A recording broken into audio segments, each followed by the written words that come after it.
আসসালামু আলাইকুম। হঠাৎ করে আপনার নাভিতে ব্যথা হতে পারে। নাভিতে ব্যথা হলে আপনি কি করবেন? জ্বর হলে তো আপনি মাথায় পানি দেবেন, গা মুছবেন। নাভিতে ব্যথা হলে আপনি কি করবেন?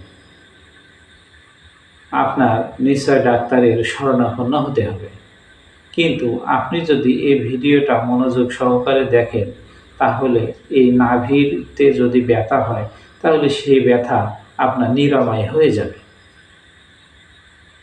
নাভিতে কষ্ট হলেও বা ব্যথা হলে ২০ গ্রাম মৌরি এবং সমপরিমাণ গুড়ের সঙ্গে মিশিয়ে সকালে খালি পেটে খেলে নাভির ব্যথা চলে যায়।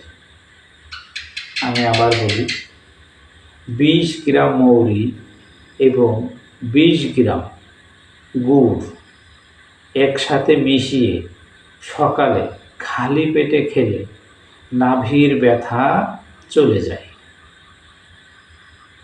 এবং নাভিতে যদি ব্যথাও হয় বা নাভি যদি সরেও যায় বা নাভির অন্য কোনো সমস্যা হয়, সেই সমস্যা সমাধান হয়ে যাবে এই পদ্ধতিতে।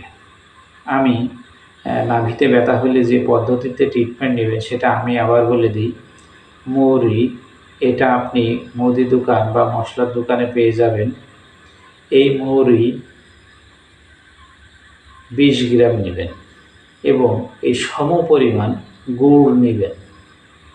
এটা মিক্স করবেন, মিশাবেন, মিশিয়ে সকালে খালি পেটে এই পুরোটাই খেয়ে নেবেন। একবার খাইলে ইনশাল্লাহ এই নাভির ব্যথা চলে যাবে। তবে যাদের খুব বেশি সমস্যা হয় ২ বার বা ৩ বারও খেতে পারেন। আল্লাহ আমাদেরকে সঠিক বুঝ দান করে প্রাকৃতিক চিকিৎসার প্রতি গুরুত্ব আরোপ করার তৌফিক দান করুন।